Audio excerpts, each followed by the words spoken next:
Hello student, next है 10वां अध्याय जल विज्ञानियम। इसके जो इम्पोर्टेंट श्लोक हैं वो पहला श्लोक और 19 श्लोक। तो फर्स्ट श्लोक है पानीयम प्राणिनाम प्राण विश्वमेव च तन्मयम नाहि तोयद विना वृत्ति स्वस्थस्य व्यायितस्य वा। अष्टांग संग्रह का है ये। पानी का इंपॉर्टेंस बताया है इसमें भी जो वर्ड्स अंडरलाइन किए उनके रूप एग्जाम की दृष्टि से इंपॉर्टेंट है। व्याधि, स्वस्थ, विश्व, प्राण, वृत्ति, पानी। और इंट्रोडक्शन है। यह श्लोक वैदिक की स्वास्थ्य के अध्याय 10 से लिया गया है। इसमें स्नान का जल का महत्व बताया है। फिर है पद विच्छेद। पानीयम प्राणिनाम प्राणः विश्वम एव च तत् भयम नाही तोयाद विना वृत्ति स्वस्थस्य व्याधितस्य च। विश्वम जो है इसका भी बहुत इंपॉर्टेंट है। ये एग्जाम में डेफिनेटली पूछे जा सकते हैं इनके रूप। अन्वय में क्या है?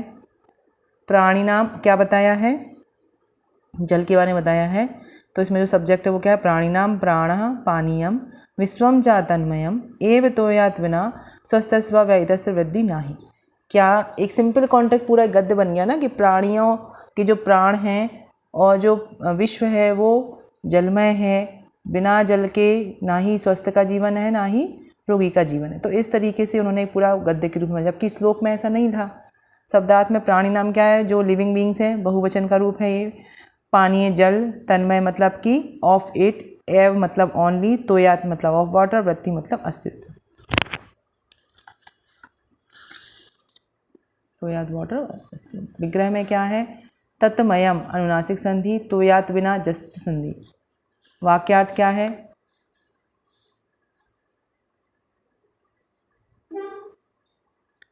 प्राणियों का प्राण जल है, संपूर्ण विश्व जलमय है, स्वस्थ या रोगी किसी का भी जीवन जल के बिना नहीं है। तो वाटर्स का जो इम्पोर्टेंस है वो इन श्लोकों में बताया गया। अब शास्त्रार्थ है। हम सभी को पता है कि जल ही जीवन है। हम शुरू से पढ़ते आ रहे हैं किस तरीके से है, सभी चीज़ों के लिए है। अगर एक सिंगल सेल को भी हम देखें वो भी वाटर के बिना नहीं रह सकती, उसमें भी वाटर होता है। संपूर्ण विश्व जलमय है। भौगोलिक स्थिति भी देखेंगे तो जलमय है आसपास। स्वस्थ और रोगी किसी का भी जल के बिना नहीं है, चाहे हेल्दी व्यक्ति हो चाहे रोगी व्यक्ति हो। जल के बिना आप भोजन के बगैर फिर भी कुछ समय जीवित रह सकते हैं, पर जल के बिना आप जीवित नहीं रह सकते हैं, क्योंकि हमारी बॉडी में 75% वाटर है। सारे जितना भी न्यूट्रिशन है वो वाटर के माध्यम से ही बॉडी में सर्कुलेट होता है। यदि वाटर नहीं रहेगा तो सर्कुलेशन ही नहीं रहेगा। इसीलिए वाटर बहुत इम्पॉर्टेंट है। रोगी व्यक्ति के लिए भी जो उसकी डिजीज़ है उसके को ध्यान में रखते हुए जल को यूज़ करना चाहिए।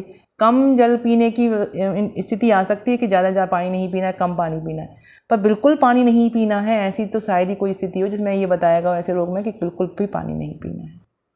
ठीक है, तो ये इसका सब बिल्कुल सीधा सीधा है। इसमें तो कुछ ज़्यादा है ही नहीं है समझाने के लिए।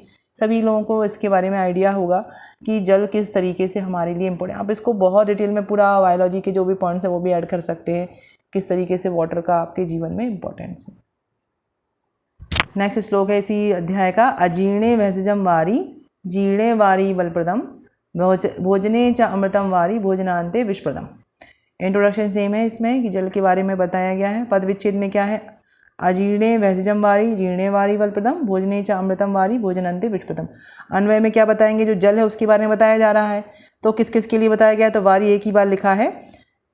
अजीर्णे भैषजम जीर्णे बलप्रदम भोजने च अमृतम भोजनांते विषप्रदम। विग्रह भोजन प्लस अंत सवर्ण दीर्घ संधि। ये छोटे छोटे से श्लोक हैं, ये ज़्यादा बड़े श्लोक नहीं है। इजीली आप लोग लर्न कर लोगे इनको। शब्दार्थ में भैषज मतलब होता है मेडिसिन, वारी मतलब होता है जल, और विषप्रदम मतलब होता है पॉइजन। इसमें भी वारी जो है, ये जो मैंने अंडरलाइन किए हैं, वारी, भैषज, अमृत, ये जो हैं ये शब्द रूप के दृष्टि से बहुत इंपॉर्टेंट है। अब हम बात करेंगे वाक्यार्थ में। तो क्या बोल रहे हैं वाक्यार्थ में? जलपान अजीर्ण में औसत के समान, भोजन के पच जाने पर बल देने वाला, भोजन के मध्य में जल थोड़ा थोड़ा पीना, अमृत के समान फलदायी, और भोजन के अंत में पिया हुआ जल विष के समान होता है।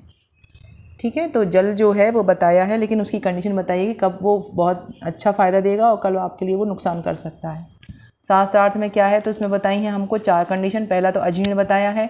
अजीर्ण में मतलब क्या होता है? इनडाइजेशन, कि आपका जो खाना है वो प्रॉपर नहीं पच रहा है। ठीक है। तो जब अजीर्ण में आप जल ले रहे हो इसका मतलब ये होता है कि सिर्फ आपको जल लेना है और औषध लेना है अजीर्ण के लिए, अन्न नहीं लेना है, भोजन नहीं लेना है।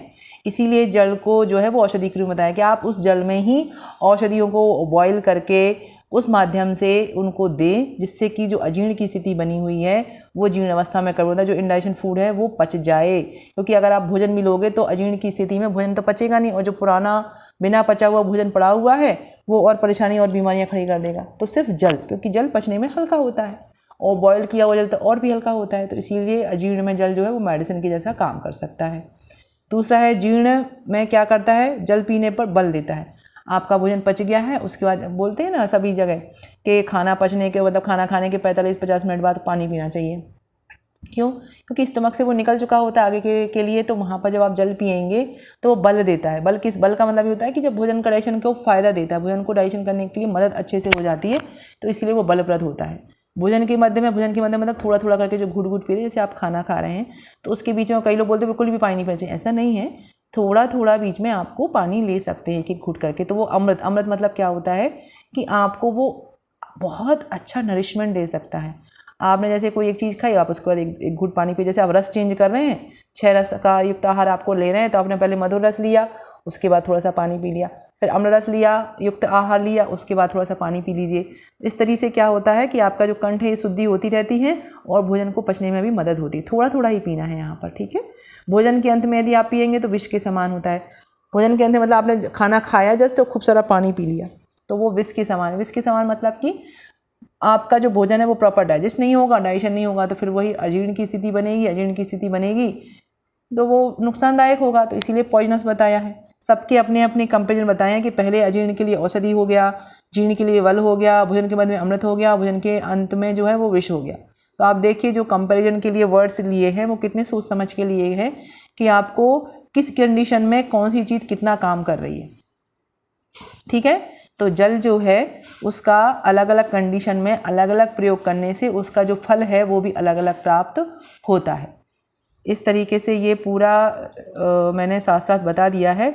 और जल के बारे में इस कॉन्टेक्स्ट में जो शास्त्रार्थ है इसमें आप भोजन के अंत में किस तरीके डाइजेस्टिव सिस्टम में एंजाइम्स जो हैं वो डाइल्यूट हो जाते हैं और वो भोजन को पचाने में मदद नहीं कर पाते हैं, ये बता सकते हैं आप। भोजन के मध्य में आप जल ले रहे हैं तो वो किस तरीके से डाइजेस्टिव एंजाइम को सीक्रेट करने में मदद करेंगे वो बता सकते हैं आप।